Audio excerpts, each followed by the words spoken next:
나우 인터뷰 시간입니다.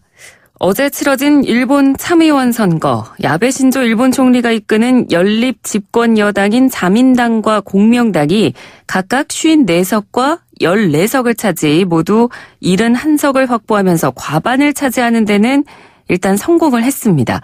하지만 이보다 더 관심을 모았던 개헌 세력의 3분의 2를 과연 유지할 수 있을지 여부가 막판까지 변수였는데요. 결국 과반을 넘기는 데는 실패했습니다. 오늘은 호사카 유지 세종대학교 교수 전화 연결해서 일본 참의원 선거 결과 분석해 보도록 하겠습니다. 교수님 안녕하십니까? 네, 안녕하십니까? 예. 먼저 이 참의원 선거 결과 종합적으로 좀 간략히 정리를 부탁드리겠습니다. 예, 종합적으로 보면요, 이번에는 124석, 죄송합니다. 참의원의 판을 개소하는 그러한 선거였는데요. 네. 일단 전체적인, 그러니까 참의원이라고 하면 245석입니다. 전체로요. 네. 그 전체 세력이 어떻게 되었는지, 거기에 대해서 제가 말씀드리겠습니다. 예. 자민당은 이번에 9석을 잃었습니다. 네. 그렇게 해서 전체는 113석입니다. 그래서 자민당 단독으로는 과반수에 전혀 미치지 못합니다. 과반수는 123석이기 때문에요. 네. 10석 부족하죠. 네. 거기에 그 연립여당으로서의 공명당이라는 세력이 있습니다. 네. 공명당은 이번에 전체로 보면 28위석이 돼가지고요. 네. 이거 합해서 연립여당으로서는 141석이 되었습니다. 네. 그래서 연립여당으로서는 123석이라는 과반수를 넘었다라고 할 수가 있죠. 예. 그런데 3분의 2를 넘어야 이게 개헌을 발의할 수가 있는데요. 네. 3분의 2라는 것은 245석 속에 164석입니다. 거기에는 한참 못 미치는 거죠. 네. 141석이니까. 네. 그래서 23석 모자라는 숫자였어요. 네. 그러나 야단 쪽에 일본 유신회라는 게 있어가지고요. 이 사람들은 개헌 세력입니다. 야당이지만. 네. 이 사람들이 이번에 전체로 16위석이 됐습니다. 이것을 플러스하면 157석이 됩니다. 네. 그래도 7위석이 모자란 거죠. 그러네요. 이거는 그러니까 개선촌에 이러한 개헌 세력 모두 합해서 160위석이 있었어요. 그것보다도 3위석이 모자라게 된 거죠. 결국은 이번에 일본 쪽에서는 승리했다라든가 한국 쪽에서도 대수이 아니냐 이러한 분석이 나오지만 전혀 그렇지 않습니다. 네. 사실상 거의 잔패에 가깝다라고 해도 그러니까 3분의 2를 생각할 때요. 네. 그리고 자민당이 9석이나 줄어들었기 때문에 이런 부분을 더 고려해야 된다라고 저는 생각합니다. 그래서 아베 신도 일본 총리도 승리했다라고 일단 말했지만 개헌에 대해서는 앞으로 계속 위노해달라라는 국민들의 목소리로 생각한다. 그 정도로 이야기를 했고요. 그리고 자민당 안에 어떤 선거 대책본부의 간부들의 이야기를 인용한 기사가 좀 있었는데요. 일본 쪽에서. 네네. 상당히 충격을 받았다. 이런 이야기가 어디로 나와 있는 것입니다. 그래서 한국 쪽에서는 좀 더 정확한 분석을 해야 된다. 예. 저는 그렇게 생각합니다.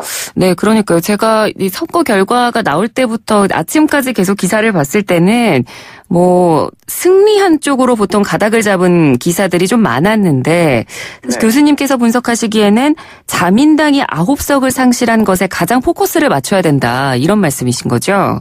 예, 그렇습니다. 왜냐하면 공명당이 연립 여당이 아닙니까? 네. 일단 공명당하고 플러스하면 141석이니까 과반수를 넘었지만 그러나 성모촌의 세력으로서는 공명당하고 합해서도 147석이 있었어요. 예. 이것으로도 6석이 줄어든 것입니다. 네. 이런 부분을 말해야 되고요. 그리고 또 말씀드리고 싶은 것은 공명당은 완전한 개헌 세력이 아닙니다.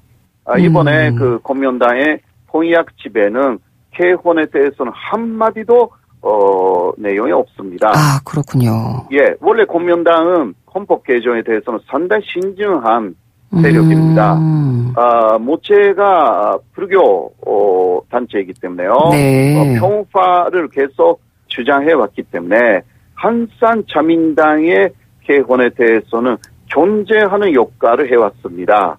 이런 부분도 한국 쪽에서는 앞으로는 좀 더 우리 쪽에서는 분석을 해야 된다라고 생각합니다. 예, 그렇군요. 이번에 투표율도 좀 많이 낮은 것 같던데요. 예, 역사상 두 번째로 낮았어요. 네.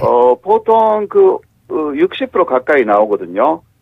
그런데 48.8%입니다. 네. 이거는 95년에 44.5% 이거 가장 낮았는데 역대 두 번째로 낮은 숫자이고요. 그러니까 국민의 민심을 다 반영했다고 보기가 어렵습니다.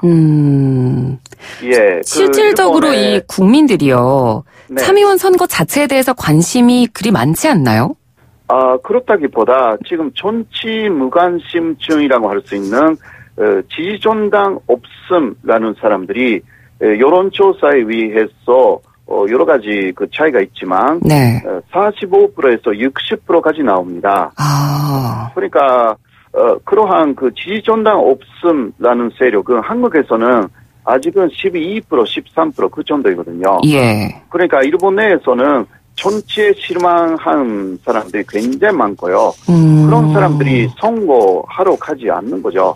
기본적으로. 네, 그게 더 일본 정치에 일본 국민들의 하나의 단점이라고 할 수가 있어요. 그래서 일본 내에서도 반성의 목소리가 좀 많고요. 아무리 그 자민당이 지지를 받고 있다라고 해도 그거는 무관심증으로 빼고 나머지 사람들의 40%라든가 그런 것이기 때문에요. 결국은 일본 국민 전체를 보면 20% 이하가 되는 것입니다. 요리병당에 대한 지지는요. 네. 그러니까 오히려 그런 무관심증이 활성화될 때 일본 정치는 상당히 바뀔 것으로 생각되는데요. 네. 아직은 그런 움직임이 조금 약하죠. 그러니까요. 선거를 민주주의의 꽃이라고도 부르고 민주주의 시민이라면 누구나 선거를 해야 된다라는 그런 어떤 국민적인 인식이 있어야 되는데 아직 일본은 이런 인식이 자리 잡지 못한 것도 또 이번 선거에서 단면적으로 볼 수 있는 것 같습니다. 예, 그렇습니다. 그러나 하나 희망적인 것은 이 폼민주당이라는 그 야당 세력이 이번에 32의석을 얻었습니다. 그리고 이번에 그 야당 세력이 원래 90석이었는데 104석으로 그 의석을 14개나 늘렸어요. 예. 이런 부분도 그 조금 희망적이라고 볼 수가 있습니다. 네, 알겠습니다. 어찌됐건 이번에 가장 중요한 부분, 아베 신조 총리가 주장하고 있는 개헌 발의에 필요한 의석을 164석 이상을 확보할 수 있느냐가 관심이었는데 결국 실패를 했습니다. 이 부분에 대한 원인은 어디에 있다고 볼 수 있을까요? 아직은 일본 안에서 개헌해야 된다라는 그러한 사람들이 결국은 50%를 넘지 못한다. 라는 부분이죠. 네. 여론조사를 해도요, 아직은, 요새는 그래도 굉장히 많이 높아졌거든요. 네. 북한의 위협도 쭉 있었고, 요새는 북한의 위협이 사라졌다 하더라도, 아베 신조 일본 총리가 상당히 국방에 대해서 강조해왔기 때문에, 그래도, 45% 정도. 그러니까, 상당히 50%에 가까워졌죠. 네. 그래도 아직은 필요 없다라는 사람들이 또 어떤 여론조사에서는 또 여론조사할 때 70%까지 나와요. 예. 그러니까 아까 말씀드린 개헌해도 된다라는 사람들이 가장 높을 때는 45% 정도. 그러나 여론조사에 따라 이게 많이 달라지니까 사실 자미원 선거 앞두고 한 조사에서는 개헌할 필요 없다가 70%였어요. 예, 그러한 민심이 사실 위속스에 어느 정도 반영되었다라고 할 수가 있습니다. 네. 그렇다면 아베 총리의 입장에서 이번 선거 결과는 실패일까요? 성공일까요? 실패로 성공도 아닌 현상 유지보다 조금 그 위속스가 낮아졌다. 그 정도의 인식으로 가지 않으면 안 되는 것으로 자민당은 처음부터 계획을 했죠. 예, 이러한 결과가 나올 것으로 어느 정도 생각을 했기 때문에 네. 과반수를 넘으면 그 승리 이러한 선언을 내려고 작정하고 있었습니다. 네, 3분의 2는 못 미칠 가능성이 처음부터 있다라고 생각하고 있었던 그 자민당 사람들은 3분의 2는 그 다음으로 미루겠다라는 계획을 세웠어요. 네네. 그렇게 해서 그러기 위해서는 지금 아베가 그러니까 2022년까지 할 수 있게 네네. 그렇게 만들었지만 그것을 또 3년 연장할 수 있게 네. 이것은 자민당 판수가 지금까지는 그 9년까지밖에 못하지만 그것을 12년까지 할 수 있게 그 자민당의 내규를 고치는 작업을 이제 시작한다고 합니다. 이제 시작하나요? 예, 시작합니다. 근데 아베 총리가 제가 어떤 기사에서 보니까 본인은 사연임을 안 하겠다라고 밝힌 것으로 나왔던데요. 그 삼선에 성공했을 때 이야기고요. 그거는 삼선에 성공했을 때 이야기는 지난해 9월입니다. 예. 그러니까 그 이후 상황이 조금 바뀌었습니다. 네. 그러니까 아베를 계속 촌리로 해두는 게 자민당으로서는 다른 대안이 없다. 이런 식으로 이야기하는 사람들이 많고요. 네. 자민당 중심에 있는 사람들이 지금 그 아베 4선, 그러니까 12년, 그러니까 일본 존치라는 것은 판스가 어느 정도 면제할 수 있는가에 따라서 그 촌리의 임기라는 것이 결정되거든요. 예. 촌리의 임기라는 게 사실 헌법에 쓰여진 게 없어요. 예. 그러니까, 탄스가 면역할 수 있냐에 따라서 그 탄스가 계속 촌리가 되면 자동적으로, 9년, 12년 그렇게 할 수가 있는 것입니다. 네. 네, 그러나 그렇게는 아마 못할 것입니다. 일본 내에서도 초한 세력들이 조금씩 나타나기 시작하고 있기 때문에, 예. 그거는 상당히 어려운 부분이라고 저는 보고 있습니다. 그러니까 사실상의 좌절입니다. 이번에요. 그렇군요. 예. 그것을 오히려 한국에 대한 보복 조치로 돌려가지고요. 화풀이 할 가능성이 있어가지고 네. 그게 조금 걱정입니다. 그러나 또 그렇게 하면 할수록 일본 내에서는 부메랑이 지금 많이 돌아갔어요. 부메랑.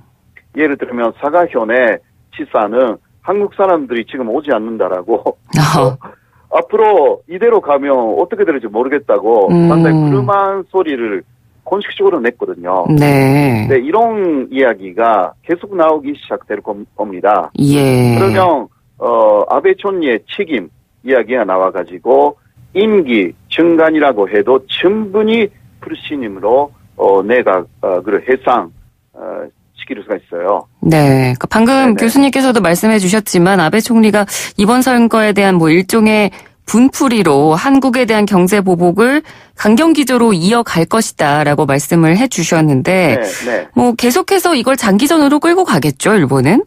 예. 그러니까 일본도 민심을 봐가면서 할 거예요. 이게 민심이 아주 나빠지면 조례할 수밖에 없습니다. 예. 그러니까 부메랑 효과가 나타나면 나타날수록 자민당 집권 여당에게는 상당한 부담이에요. 아무래도 그 민주주의고 이러한 그 목소리를 무시하기 시작하면 아베 나가라, 그만둬라. 이번에도 그 유세장에서 그러한 소리가 많았거든요. 네. 이런 것들이 또 아무리 그 얌전하게 보이는 일본인들도 그렇게 하기 시작합니다. 네, 그렇게 되면 이제 정권을 유지할 수 없어요. 예. 네. 그렇군요. 알겠습니다. 오늘 말씀 여기까지 듣도록 하겠습니다. 교수님 고맙습니다. 네, 고맙습니다. 네, 지금까지 호사카 유지 세종대학교 교수였습니다. 1부는 여기서 마치고요. 잠시 뒤 2부 이어가도록 하겠습니다.